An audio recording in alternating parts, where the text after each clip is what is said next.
Hello and welcome to the third round of the 2008 WEC, the Grand Prix of Spain. We take a look at one of the most competitive rounds of the championship with two fierce duels, Aubert versus Salminen and Ahola versus Cervantes. And the two-time world champion will tell us about his ambitions in a rare and intimate interview. We'll also have a report concerning the fight against excessive noise, all that and more from the Spanish Grand Prix.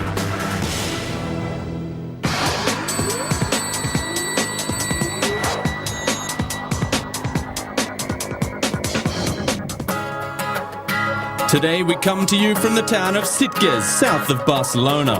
For those who enjoy the nightlife, Sitges is one of the best-known party towns in Spain. For everyone else, it's one of the most pleasant seaside resorts on the Costa Dorada. Not far from the sandy beaches, there are the promenade and picture postcard quarters. Sitges draws artists, hippies, and also the Barcelona middle class, as well as the large gay community. The town is known as the San Francisco of the Mediterranean.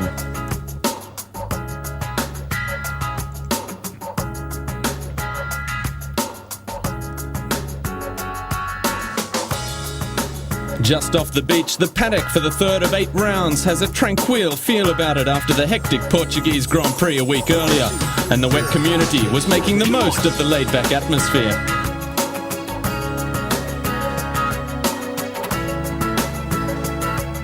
The Sitges Motorbike Club worked hand in hand with the local ecological associations in organising this event. The environment has never been as great a concern for the enduro world as it is today. There are new anti-noise standards, and these days the FIM is working in close concert with the constructors in order to make the bikes quieter. Comparing to the production exhaust system, we are first of all much lighter. Durability is longer. We have approximately 1 dB less than the production, or sometimes the same, but we gain a lot of performance. We gain bottom power, response, and top over. That's mainly for the racing. Of course, regulation goes every year lower and lower, and I hope next year will not be lower again, but we need to think different. I think we need to start measuring not static anymore. We need to start measuring dynamic noise, because static noise is what we hear, but dynamic noise is what spectators and everybody can hear during the race, and that's what is hurting the environment.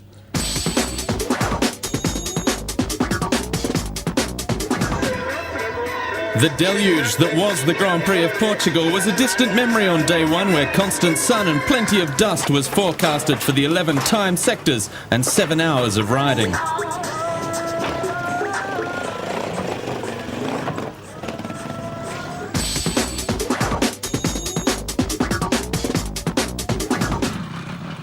The Spanish GP's liaison sections are rolling, but there's no spare time to take in the Mediterranean countryside because the organisers set the average speed quite high.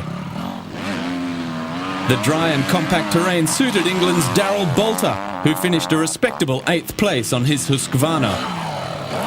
Maurizio Micoluz was relegated to 7th after losing a position on the day's final stage, to the joy of Cristobal Guerrero, who took 6th from the Italian by just 0.08 seconds. Frenchman Marc Jomain still hasn't managed to score the results he's capable of. Jomain 5th on day 1, 1 minute and 18 seconds behind the E1 class leader. Even with the absence of the injured Bartosz Zabłocki, there was plenty going on in E1. Finishing in the top 3 is quite an achievement, and even Simone Albagoni couldn't manage to claim a podium finish on day 1. The World Championship runner-up in 2007 got caught out on the final extreme stage to finish 4th, allowing Iro Remes to take 3rd. Still a relative unknown on the world scene a month ago, Remes has been the early revelation in 2008. So far, no one has managed to stop the 22-year-old Finnish motocross rider, despite his shyness when the camera is turning.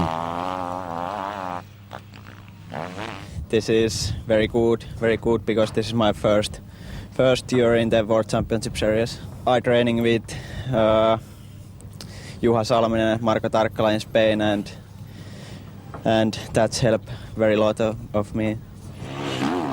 When two world champions end up competing in the same category, obviously a mega duel is presented. Reigning E3 title holder, who lives just 50 kilometres down the road, Ivan Cervantes, was in a fight with current E2 champ Mika Ahola. The two were never separated by more than a second throughout the day, the only difference being the day's second special stage, where the Finn was 5 seconds to the good from the Spaniard. And that was exactly the margin of victory for Ahola when the day came to an end, the Finn winning 6 of 11 specials. I didn't believe that I can beat Ivan at his home race, and this is just incredible. And the day was really hard, fighting with Ivan. Only 1 second, maybe same seconds, and 2 seconds like this, and at the end I win by about 5 seconds. So it was really a tight race. Triumph.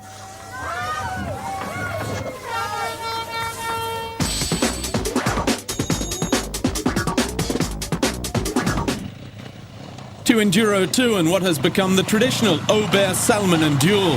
Less than 1 minute covered a group of 8 riders. Among them was Simo Kirsi, who did a fine job on the factory BMW, finishing 8th.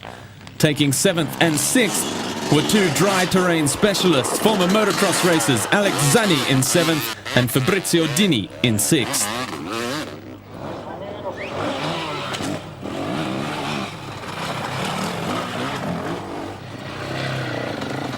Despite running clearly off his usual pace in the morning, Valtteri Salonen got on with the job in the afternoon to round out the top 5, 16 seconds behind teammate Joachim Ljunggren in 4th place.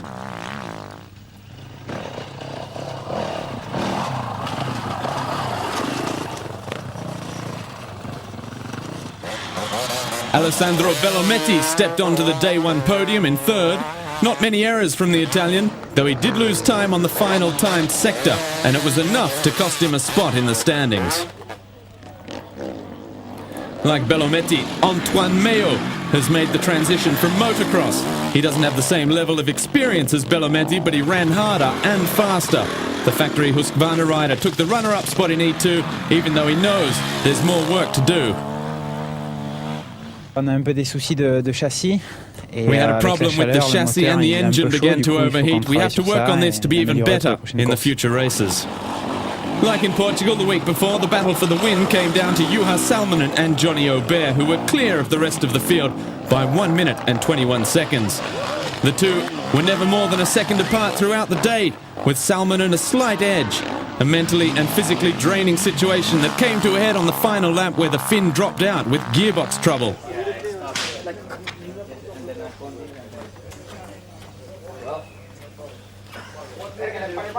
In this war of nerves, it was Aubert getting the upper hand and taking the Enduro 2 points lead.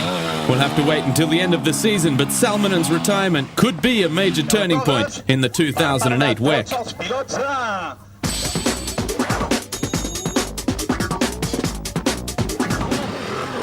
For once, the big Enduro 3 bikes had an advantage on the ultra-fast Spanish terrain, and at times, even a little too powerful in the sand on this terrific extreme special set up in the heart of the city.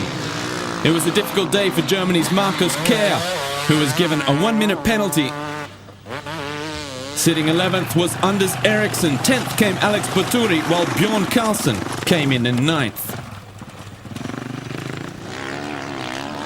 Australia's Stefan Merriman was off the pace, down in 7th with twin-cylinder Aprilia.